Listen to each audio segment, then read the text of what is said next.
Hello everyone, welcome to our channel education hotspot.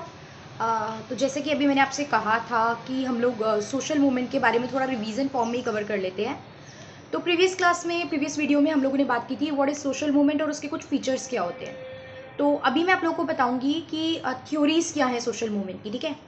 और guys देखो, videos बनाने में मज़ा तभी आता है, मोटिवेशन तभी मिलती है जब देखने वाले स्टूडेंट जो हैं वो उसको देखें, अप्रिशिएट करें। और आपकी जो अप्रिसिएशन है वो लाइक्स के थ्रू दिखनी चाहिए। प्लस आप जितने भी मैक्सिमम आपके फ्रेंड्स हैं, जो भी मतलब आपके क्लासमेट्स हैं, आप उनके साथ वीडियो शेयर कीजिए ताकि सबको बेनिफिट मिले। ये मत सोचिए कि बस हम देख रहे हैं तो हम बेनिफिट ले लें, अपने पास रख लें, किसी को नहीं बताएंगे हम कहाँ से पढ़ रहे हैं। तो जनरली शेयर कीजिए ताकि आप अपने फ्रेंड्स वगैरह के साथ डिस्कस भी कर सकें इस टॉपिक पे। तो बात करते हैं थ्योरीज़ की। थ्योरीज में नंबर 1 थ्योरी की बात की जाए तो पहली थ्योरी है थ्योरी ऑफ रिलेटिव डेप्रिवेशन। थोड़ा सा जो मैं बोल रही हूँ उसको लिखते चलिए, जब मैं नोट्स बनाऊंगी तब तो प्रॉपर आपको मिल ही जाएंगे इस चीज़ के, बट अभी आप लोग इसको साथ साथ लिखते भी चलिए। पहली थ्योरी क्या है? Theory of relative deprivation. देखो, डेप्रिवेशन वर्ड का मतलब क्या होता है। डेप्रिवेशन सिंपली मीन्स डेप्रिवेशन का सिंपली मीनिंग ये होता है कि जब किसी को कुछ चीज़ अवेलेबल नहीं हो रही है, ठीक है, I am deprived of something, मुझे ये फैसिलिटी, ये पर्टिकुलर रिसोर्स ये अवेलेबल नहीं हो पा रहे हैं। तो यहाँ पे कहा जाता है कि सोशल मूवमेंट तब नहीं बनता जब किसी एक इंडिविजुअल या 2-3 लोगों को रिसोर्स नहीं मिल रहे हैं। मैंने पहले ही बोला था मासिव नंबर में चीज़ होनी चाहिए। जब पूरा देखो, डेप्रिवेशन का कॉन्सेप्ट सोशल मूवमेंट जरूरी नहीं है हर बार बनेगा ही बनेगा। It is not necessary that deprivation में lead into a social movement. Yes, but deprivation जो है मे और मे नॉट ना। तो मे कब होगा, कब ये लीड मतलब रिजल्ट करेगी एज अ सोशल मूवमेंट, जब एक पर्टिकुलर ग्रुप को फील होगा कि मुझे ये चीज़, ये रिसोर्स नहीं मिल पा रहे हैं। जैसे कि फॉर एग्जांपल बात की जाए, देखो आरक्षण की डिमांड होती है, रिजर्वेशन की डिमांड होती है। अभी काफ़ी कुछ सालों पहले बात हुई थी जाट आरक्षण की। तो उस टाइम पे वहाँ पे एक ग्रुप ने फील करा कि हमें कुछ चीज़ें नहीं मिल रही हैं, that's why we want that. तो उन्होंने उसके लिए डिमांड रेज करनी स्टार्ट करी थी। तो ये जो कंसेप्ट होते हैं, जब एक ग्रुप पूरा फील करता है और वो चेंज की डिमांड करता है, वो कंसेप्ट क्या कहलाता है? वो कंसेप्ट आता है सोशल ऑफ, मतलब वो सोशल मूवमेंट बन गया। तो वो जो कंसेप्ट होता है वो आता है थ्योरी ऑफ रिलेटिव डेप्रिवेशन में। उसके बाद यहाँ पे हमारा आता है theory of collective action. Theory of collective action में बात की जाए तो ये थ्योरी सबसे पहले दी किसने थी? ये this theory was given by Olson. Collective action ये कह रहा है किसी एक पर्सन के, देखो जो भी पर्सन है, जो भी आपके सोशल मूवमेंट में इन्वॉल्व होते हैं, जो सोशल मूवमेंट में पर्सन इन्वॉल्व हो रहे हैं, उन सबका अपना कुछ ना कुछ सेल्फ इंटरेस्ट होता है। यहाँ पे ये पर्सन क्या कह रहे हैं इस थ्योरी में, कलेक्टिव एक्शन में, कि सबका अपना अपना कोई इंटरेस्ट होता है। और जैसे ही किसी एक पर्सन का सेल्फ इंटरेस्ट फुलफिल हुआ, वो पर्सन उस मूवमेंट को छोड़ देता है। वो पर्सन जनरली यहाँ पे ये क्वेश्चन करता है कि why should I be the part of this movement, मुझे इस मूवमेंट का पार्ट क्यों होना चाहिए, मुझे क्या बेनिफिट इस पर्टिकुलर मूवमेंट में पार्ट लेने से मिल रहा है, ठीक है। What is the benefit that an individual is getting, मैं अगर पार्टिसिपेट करूंगी इस सोशल मूवमेंट में तो मेरा अपना पर्सनल क्या बेनिफिट होगा इस मूवमेंट में पार्ट लेने से। ये कौन कहते हैं? ये कहते हैं ऑल्सन। कौन सी थ्योरी से? थ्योरी ऑफ कलेक्टिव एक्शन से। जैसे बेसिकली वुमेन किसी वुमेन से रिलेटेड इशू में पार्ट कर रही है, तो ऑब्वियस सी बात है अगर चेंज आएगा तो वुमेन को क्या मिलेगा? बेनिफिट मिलेगा।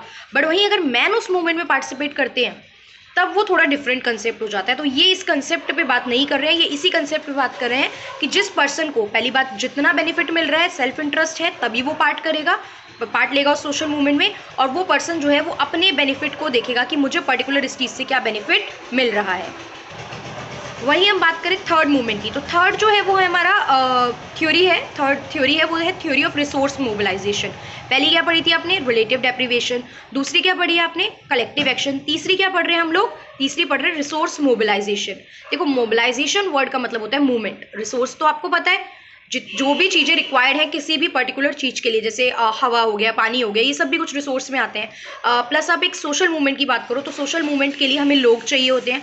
सोशल मूवमेंट के लिए हमें थोड़ा बहुत पैसे की भी रिक्वायरमेंट होती है, भाई इतने दिन लोग बैठेंगे, ये सब करेंगे, तो पैसा भी थोड़ा अरेंजमेंट, खाना पीना तो खाएगा ना इंसान, तो खाने पीने की अरेंजमेंट तो करोगे ही, वो तो पैसों से ही होगी। तो ये देखना पड़ेगा।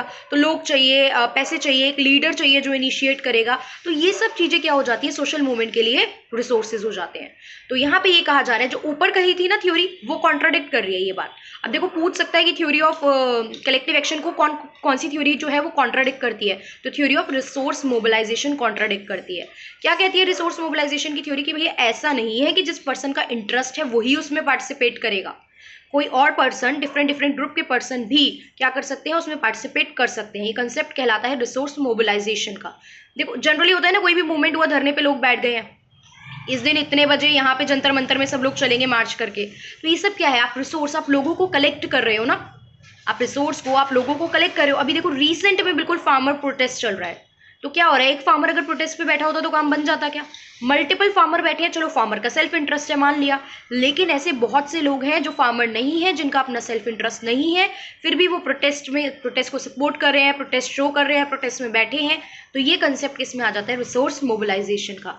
इसी तरीके से लास्ट ईयर जो था सिटीजन, अभी तो बहुत सारे एग्जाम्पल मिल गए हमें, सिटीजनशिप अमेंडमेंट का। सिटीजनशिप अमेंडमेंट में देखो कुछ लोग तो इफेक्ट हो रहे थे, वो बैठे थे कि भैया हम पे जो है इस चीज का इफेक्ट पड़ सकता है। कुछ लोग जिन पे इसका इफेक्ट नहीं पड़ सकता था, वो भी एज अ मतलब कह सकते हैं ना aware citizen of the country के बेसिस पे कि हम अवेयर सिटीजन हैं, हम जो है गलत के खिलाफ आवाज उठाएंगे, क्योंकि हम जिस कंट्री में रह रहे हैं वहाँ पे हमारा कॉन्स्टिट्यूशन हमें इस चीज की लिबर्टी देता है।